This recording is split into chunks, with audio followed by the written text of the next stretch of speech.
Hey, I'm Mulkey. I'm here in Flagstaff, Arizona with Hankook Tire, and today I'm going to share some overlanding tips and tricks.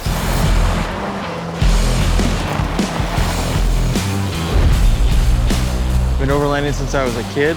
My dad used to take me to all the furthest back roads he could find. I really love going and exploring new places where very few people get to, and typically if you're going to go to those places, it takes a little bit of effort to get there and the right equipment.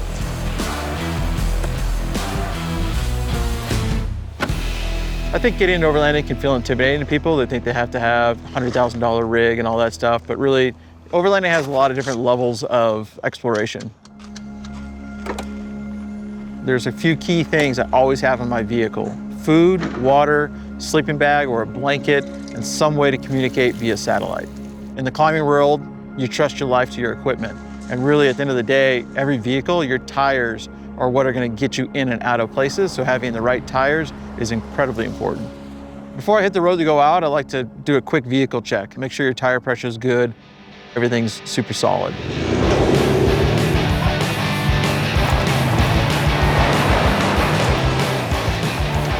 All right, we're starting to get into some pretty soft and loose terrain out here, which is going to provide us a great opportunity to air down our tires. And what that's going to do is allow us to get a lot more flotation in the sandy area, and then also when we get to the rocks, it's going to provide a lot more traction. If you do underinflate, you're going to need to inflate those tires again, so having a compressor is really important. I think one of the most important things that everybody should carry with them is a tow strap.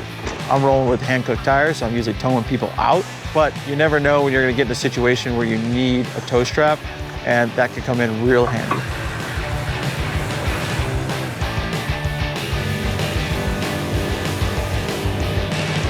All right, we got to some pretty big rocky obstacles here, so we are going to go ahead and switch into 4 low.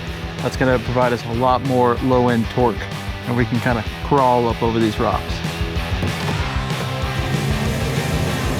When I'm out on the trail and we get to a pretty big obstacle, I like to always have a spotter to make sure that you're going to go over that obstacle in the right spots and not bottom out or hit something you don't want to hit.